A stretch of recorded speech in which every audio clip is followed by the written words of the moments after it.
You guys done? Cool. I'm going to start the video now, okay? Hey guys, you're watching Boondocking with Dennis.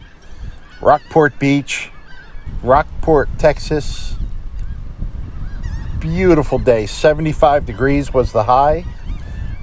Breezy, 15-mile-an-hour winds, but with the sun shining, really just a beautiful day to be at the beach. I was just curious, the hottest temperature ever recorded in the United States was 134 degrees in Death Valley. The coldest temperature in the continental United States, minus 70 in Montana, and the overall coldest temperature ever in the United States was minus 140, ice cold, and that's when Dick Cheney shook Nancy Pelosi's hand. I guess their two cold hearts just formed a special polar vortex over the United States. It's a day at the beach, guys. Trying something fun. They had a challenge online to make your video with roughly 10-second clips. 10-second clips for a 10-minute video. 60 clips. Add the fades. You have to add more time to that. It was a challenge. It was a challenge. You know me, I like to find a tin can laying on the ground and talk about it for 15 minutes. Now, if you see any tin cans, let me know. I was just thinking about movies that have to do with a beach, and there's so many. And the first one, you think it would have been some 1950s, 1960s Frankie Avalon, Annette Funicello musical, surfing beach movie, or Point Break, the Patrick Swayze, Gary Busey, Keanu Reeves version. The first beach movie that came to my mind was Saving Private Ryan. So I would say the beach is a huge character in that movie. Saving Private Ryan brought me to my second movie I thought of. Another Tom Hanks movie, Castaway.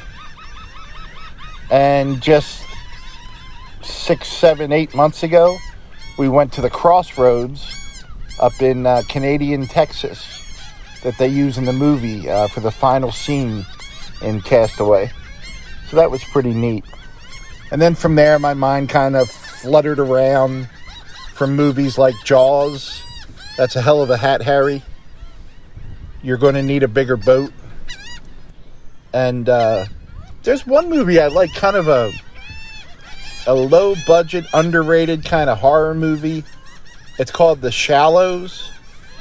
And I'm trying to think of the actress's name. Liv Blakely. Pretty blonde-haired actress. And of course, it's her and a shark, and she can't get back to land.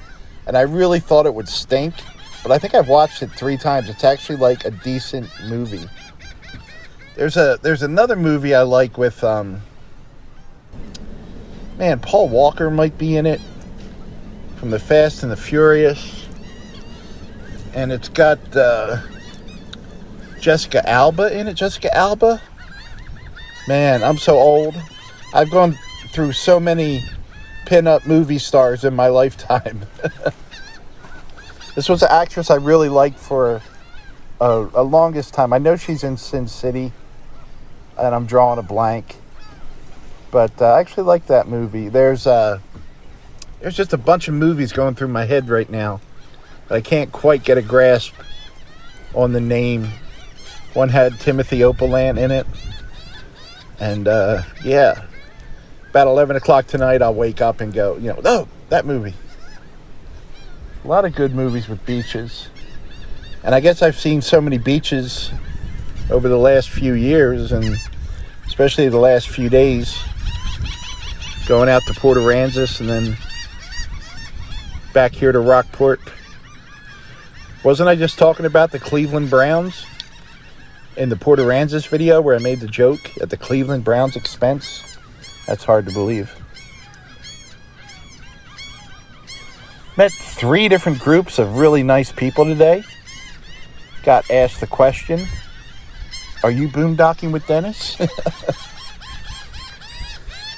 No. Yes, I am. Hi, boondocking with Dennis. We watch your videos. I'm sorry. I'm really sorry about that. I appreciate it, but why put yourself through that kind of stress?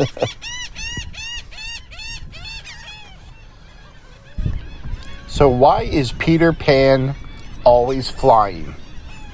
That's easy. Because he never lands. Yep. Never lands. Of course, these seagulls always land whenever they're around me. Seagulls might love me more than Eugene loves me. It's hard to tell. Brought Luciano some cups of ice this morning, and he had already cooked up some ramen for the seagulls. And he likes to feed them double the normal amount on Sunday, because they are God's creatures as well. And they're kind of growing on me. They are annoying, but they provide cool background sound effects when I'm making videos. You got to give them some credit. Yeah, I've had, unfortunately, many friends that have had 4 friends in the last 2 days have lost a loved one. And that is rough. 4 friends, parent or spouse or sibling they've lost in the last 4 days. And it's sad, and I wish I had the right words to say something to them to make them feel better, but there are no right words. It's going to hurt. It's going to hurt for a long time. The closest person ever to me in my life that has passed away was my grandmother.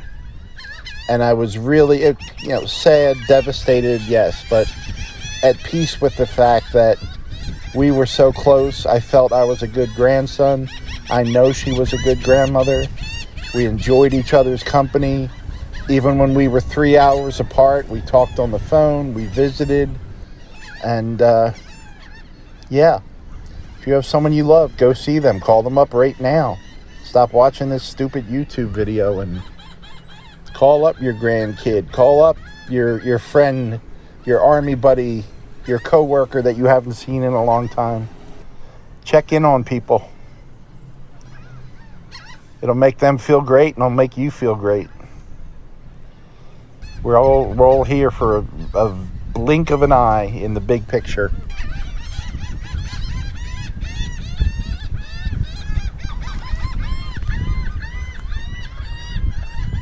I like to pick out 5 friends every day and just message them and let them know that I'm thinking about them. And maybe it should be 10. If you're blessed to have 10 friends, 10 family members that you love, make it 10, make it 20. Doesn't have to be a big thing. Just checking in on them, letting them know that you're thinking about them and that you love them. I love when I get those messages, just little short texts, especially if it's from the younger people that I know, the younger people in my life, because I know how busy they are. And they're like, I better check in on that old fart. That old crazy guy who lives in his truck. Let me see what he's up to. Hey guys, thanks for riding along today. Thanks for watching.